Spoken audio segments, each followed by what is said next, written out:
Gujarat ATS અને ભારતીય કોસ્ટગાર્ડની મોટી કાર્યવાહી। ભારતીય જળસીમામાંથી ફરી 170 કિલો ડ્રગ્સ ઝડપાયું છે।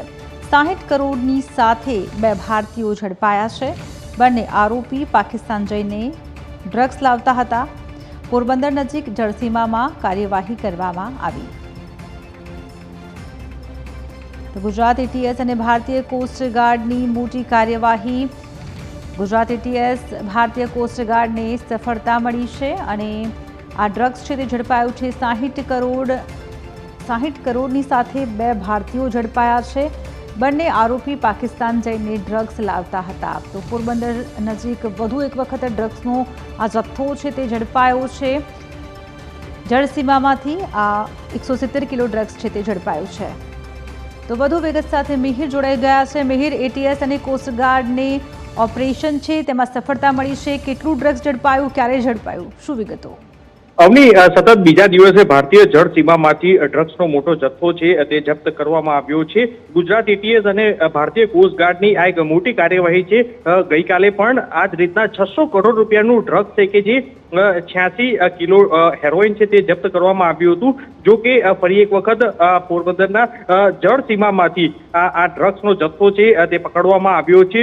જો કે મહત્વની વાત છે કે અત્યાર સુધી પાકિસ્તાનીઓ દ્વારા અથવા તો અન્ય જે માછીમારો હોય છે તેના દ્વારા આ ડ્રગ્સનો જથ્થો છે પાકિસ્તાનથી લઈ અને ત્યારબાદ અલગ અલગ જગ્યાએ મોકલતા હોય છે, પરંતુ પહેલી વખત બે ભારતીયો આ ડ્રગ્સ સાથે ઝડપાયા છે અને આ બંને આરોપીઓ પાકિસ્તાન જઈ અને આ ડ્રગ્સ લાવતા હતા અને ત્યારબાદ બોટ મારફતે પોરબંદર અહીં જળસીમા નજીક તે લોકો અહીં લાવી અને ત્યારબાદ આ ડ્રગ્સ છે કે જે વાયા મોકલતા હતા। હાલ તો જે પકડાયેલ જે હશીશ નામનો જે ડ્રગ્સ જે છે તે કબજે કરવામાં આવ્યું છે, જેની અંદાજિત કિંમત 60 કરોડ હોવાનું અત્યારે હાલ સામે આવ્યું છે। પરંતુ 4:15 વાગ્યાની આસપાસ ગુજરાત પોલીસ વડા વિકાસ સહાય દ્વારા આ જે તમામ માહિતી છે તે આપવામાં આવશે, પરંતુ છેલ્લા અઠવાડિયાની અંદર આ ત્રીજી ગુજરાત એટીએસ ની મોટી કાર્યવાહી છે તે કરવામાં આવી છે।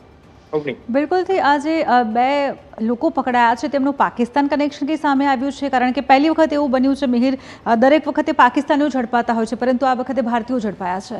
શું કનેક્શન કે સામે આવી રહ્યું છે? અવની પાકું પહેલી વખત આ રીતનું કનેક્શન છે તે સામે આવ્યું છે। મોટા ભાગે જ્યારે પણ પાકિસ્તાની જે માછીમારો હોય છે કે જે બોટના સાથે અવર જવર કરતા હોય છે તે લોકોને આ રીતના ડ્રગ્સનો જથ્થો મોકલાવી અને તેમને ડિલિવરી બોય તરીકેનો ઉપયોગ કરતા હતા, પરંતુ પહેલી વખત આજે બે ભારતીયો છે કે જે ડ્રગ્સનો જથ્થો જે પાકિસ્તાન લેવા ગયા હતા બોટ મારફત અને ત્યાંથી જ દરિયાઈ જળસીમાથી અહીંયા લાવી અને ત્યારબાદ અહીંથી વાયા મોકલવાના હતા। પરંતુ હાલ તો આ બંને જે ભારતીયો છે તે લોકોની ધરપકડ છે તે કરી દેવામાં આવી છે। પૂછપરછમાં કોનું નામ સામે આવે છે, કારણ કે અગાઉ પણ જ્યારે 2 દિવસ પહેલા જ્યારે દરિયાઈ જળ સીમામાંથી આ ડ્રગ્સનો જે જથ્થો પકડ્યો હતો તેમાં પાકિસ્તાની ડ્રગ્સ માફિયા છે તેનું નામ સામે આવ્યું હતું। એટલે હવે ફરી અન્ય કોણ આ ડ્રગ્સ માફિયા તેની સાથે સંડોવાયેલો છે અને આ બે ભારતીયો કોના સાથે સંપર્કમાં હતા અને આ ડ્રગ્સ ક્યાં પહોંચવાનું હતું તે દિશામાં હવે તપાસ શરૂ કરી છે।